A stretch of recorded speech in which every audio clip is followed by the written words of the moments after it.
Assalamualaikum warahmatullahi wabarakatuh. Pada kesempatan kali ini, kami dari kelompok 6 akan mempresentasikan mengenai materi intermediasi keuangan syariah yang beranggotakan yang pertama, Mudrik Mustakfirin, yang kedua, Ziyadatur Rohmah, yang ketiga, saya sendiri Siti Fatimah, dan yang keempat, Yusuf Arif Nur. Pada slide pertama, kami akan membahas mengenai pembiayaan. Dalam menyalurkan dananya kepada nasabah, bank memiliki 4 kategori berdasarkan prinsipnya. Yang pertama, prinsip jual beli merupakan sistem yang menerapkan tata cara jual beli di mana bank membeli terlebih dahulu barang yang dibutuhkan konsumen, kemudian akan menjualnya kembali kepada konsumen dengan tambahan margin tertentu. Prinsip ini terdapat dalam produk bai al-murabaah, bai al-muqayyadah, bai al-tisna, bai as-salam, dan bai al-mutaqah. Prinsip yang kedua yaitu prinsip sewa.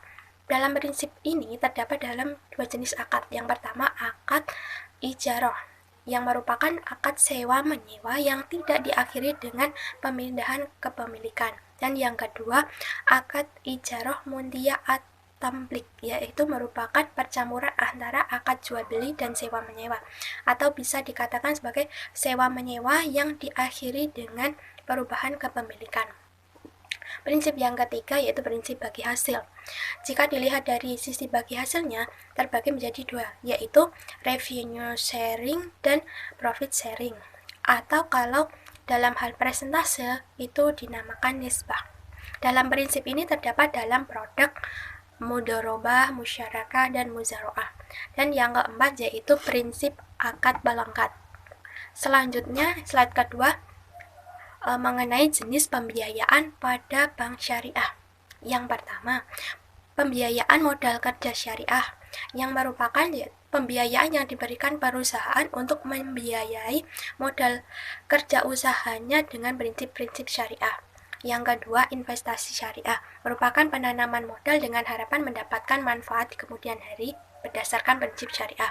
Yang ketiga, konsumtif syariah, merupakan pembiayaan yang diberikan dengan tujuan di luar usaha dengan prinsip syariah dan biasanya itu bersifat perorangan. Yang keempat, sindikasi, yaitu pembiayaan yang diberikan lebih dari satu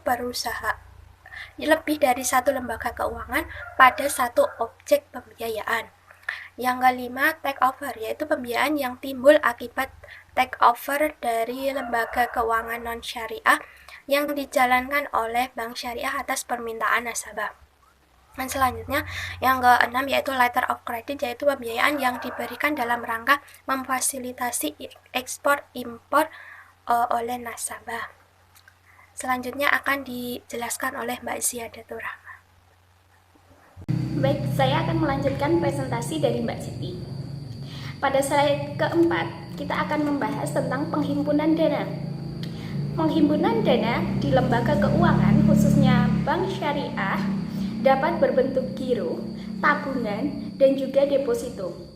Prinsip operasional syariah yang diterapkan dalam penghimpunan dana masyarakat adalah prinsip wadiah dan prinsip mudharabah. Yang pertama, kita akan membahas prinsip wadiah. Prinsip wadiah yang ditetapkan adalah wadiah yadhamamah yang diterapkan pada produk rekening giro. Wadiah dhamamah berbeda dengan wadiah amanah. Dalam wadiah amanah, pada prinsipnya, harta titipan tidak boleh dimanfaatkan oleh yang dititipi. Sementara itu, dalam wadiah dhamamah, pada produk yang dititipi atau bank bertanggung jawab atas keutuhan harta titipan sehingga ia boleh memanfaatkan titipan tersebut. Karena wadiah yang ditetapkan dalam produk perbankan ini juga disifati dengan yadhamamah, implikasi hukumnya sama dengan qard, di mana nasabah bertindak sebagai yang meminjam uang dan bank bertindak sebagai yang dipinjami. Jadi mirip seperti yang dilakukan Zubair bin Awam ketika menerima titipan uang pada zaman Rasulullah SAW. Keuntungan umum dari produk ini adalah yang pertama, keuntungan atau kerugian dari penyaluran dana menjadi hak milik atau ditanggung bank, sedang pemilik dana tidak dijanjikan imbalan, dan tidak menanggung kerugian. Bank dimungkinkan memberikan bonus kepada pemilik dana sebagai suatu insentif atau menarik dana masyarakat, tapi tidak boleh diperjanjikan di muka. Yang kedua, bank harus membuat akad pembukaan rekening yang isinya mencakup izin penyaluran dana yang disimpan dan di persyaratan lain yang disepakati selama tidak bertentangan dengan prinsip syariah. Yang ketiga, terhadap pembukaan rekening, ini bank dapat mengenakan pengganti biaya administrasi untuk sekedar menutupi biaya yang benar-benar terjadi. Yang keempat, ketentuan-ketentuan lain yang berkaitan dengan rekening giro dan tabungan tetap berlaku selama tidak bertentangan dengan prinsip syariah. Yang kedua, kita akan membahas prinsip mudharabah. Dalam mengaplikasikan prinsip mudharabah, penyimpan atau deposan bertindak sebagai shahibul mal atau pemilik modal, dan bank sebagai mudharib atau pengelola. Dana tersebut digunakan untuk melakukan mudharabah atau ijarah seperti yang telah dijelaskan terdahulu. Dapat pula dana tersebut digunakan bank untuk melakukan mudharabah kedua. Hasil usaha ini akan dibagi hasilkan berdasarkan nisbah atau yang disepakati. Dalam hal bank menggunakannya untuk melakukan mudharabah kedua, maka bank bertanggung jawab penuh atas kerugian yang terjadi. Berdasarkan kewenangan yang diberikan oleh pihak penyimpan dana, prinsip mudharabah terbagi menjadi 3, yaitu mudharabah mutlaqah atau URIA, unrestricted investment account. Dalam mudharabah mutlaqah URIA, tidak ada pembatasan bagi bank dalam menggunakan dana yang dihimpun. Nasabah tidak memberikan persyaratan apapun kepada bank. Ke bisnis apa dana yang disimpan itu hendak disalurkan, atau menetapkan penggunaan akad-akad tertentu, ataupun mensyaratkan dananya diperuntukkan bagi nasabah tertentu. Jadi, bank memiliki kebebasan penuh untuk menyalurkan dana URIA ini ke bisnis manapun yang diperkirakan menguntungkan. Dari penerapan mudharabah mutlaqah ini dikembangkan produk tabungan dan deposito, sehingga terdapat 2 jenis penghimpunan dana, yaitu tabungan mudharabah dan deposito mudharabah. Selanjutnya yaitu mudharabah muqayyadah atau RIA. Terdapat 2 jenis mudharabah RIA, yaitu mudharabah muqayyadah on balance sheet. Yang kedua, mudharabah muqayyadah off balance sheet. Mudharabah RIA on balance sheet yaitu jenis mudharabah ini merupakan simpanan khusus atau restricted investment, di mana pemilik dana dapat menerapkan syarat-syarat tertentu yang harus dipatuhi oleh bank. Misalnya, disyaratkan digunakan dengan akad tertentu atau disyariatkan digunakan untuk nasabah tertentu. Yang kedua yaitu mudharabah RIA off balance sheet. Jenis mudharabah ini merupakan penyaluran dana mudharabah langsung kepada pelaksana usahanya, di mana bank bertindak sebagai perantara yang mempertemukan antara pemilik dana dan pelaksana usaha. Karakteristik jenis simpanan ini adalah: yang pertama, sebagai tanda bukti simpanan bank menerbitkan simpanan khusus. Bank wajib memisahkan dana dari rekening lainnya. Simpanan khusus dicatat pada pos tersendiri dalam rekening administratif. Yang kedua, dana simpanan khusus harus disalurkan secara langsung kepada pihak yang diamanatkan oleh pemilik dana. Yang ketiga, bank menerima komisi atas jasa mempertemukan kedua pihak.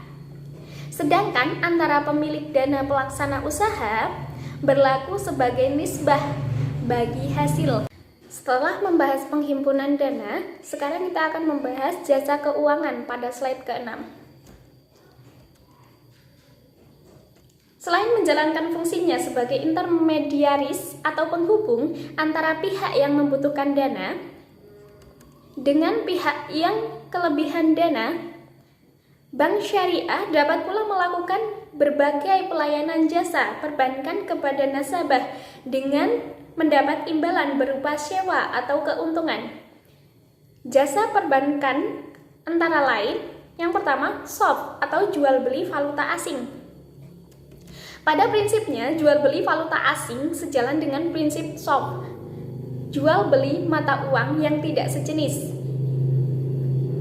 Penyerahannya harus dilakukan pada waktu yang sama atau spot. Bank mengambil keuntungan dari jual beli valuta asing ini. Yang kedua yaitu ijarah atau sewa. Jenis kegiatan antara lain penyewaan kontak simpanan atau safe deposit box dan jasa tata laksana administrasi dokumen konstadian. Bank mendapat imbalan sewa dari jasa tersebut. Selanjutnya yaitu intermediasi keuangan. Intermediasi keuangan merupakan proses penyerapan dana dari unit surplus ekonomi, baik sektor usaha, lembaga pemerintah maupun individu, untuk menyediakan dana bagi unit ekonomi lain. Kemudian kenapa fungsi lembaga keuangan muncul? Fungsi mediasi keuangan muncul akibat dari mahalnya biaya monitoring, biaya likuiditas, dan biaya harga price risk, karena adanya informasi asimetrik antara pemilik dana dengan perusahaan pengguna dana, sehingga dibutuhkan pihak perantara atau intermediari yang mampu mengakomodir kebutuhan kedua belah pihak. Kemudian fungsi intermediasi lembaga keuangan.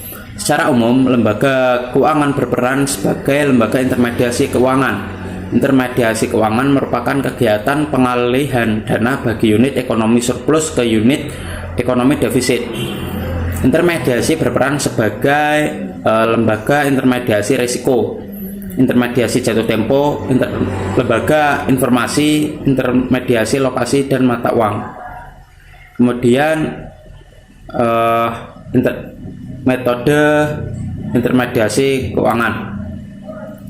Dalam proses intermediasi tersebut, tanda garis putus-putus menunjukkan arus dana yang mengalir pada lembaga keuangan, sedangkan garis bersambung menunjukkan instrumen yang menarik dana tersebut. Pada unit yang berkelebihan dana, menyimpan dananya berdasarkan kebutuhan likuiditas, keamanan, kenyamanan, kemudahan akses, dan operasional lembaga keuangan syariah atau konvensional. Selanjutnya adalah kelompok lembaga intermediasi keuangan. Yang pertama adalah keuangan depositor, menghimpun dana dari masyarakat secara langsung dalam bentuk simpanan, misalnya giro, tabungan, atau deposito. Unit surplus bisa dapat berasal dari perusahaan, pemerintah, dan rumah tangga yang memiliki kelebihan dana. Yang kedua adalah lembaga keuangan depository, penghimpunan dana secara langsung dari masyarakat dalam bentuk simpanan atau deposit. Lembaga keuangan yang lebih terfokus kepada bidang penyaluran dana dan masing-masing lembaga keuangan, misalnya lembaga keuangan investasi, lembaga yang bersifat kontraktual, lembaga pembiayaan jasa sewa guna usaha, pembiayaan konsumen, dan kartu kredit. Yang selanjutnya adalah fungsi lembaga keuangan. Yang pertama adalah fungsi tabungan. Fungsi tabungan adalah sistem pasar keuangan dan lembaga keuangan yang menyediakan instrumen untuk tabungan bagi masyarakat yang memiliki kelebihan dana setelah pemenuhan kebutuhan dasar atau konsumsi. Yang kedua adalah fungsi penyimpanan kekayaan. Instrumen keuangan yang diperjualbelikan dalam pasar uang dan pasar modal menyediakan cara untuk penyimpanan kekayaan dengan cara pembelian aset tertentu, saham, obligasi, dan instrumen keuangan yang lain. Yang selanjutnya adalah fungsi likuiditas. Fungsi likuiditas adalah berkaitan dengan kemampuan memperoleh uang tunai pada saat dibutuhkan.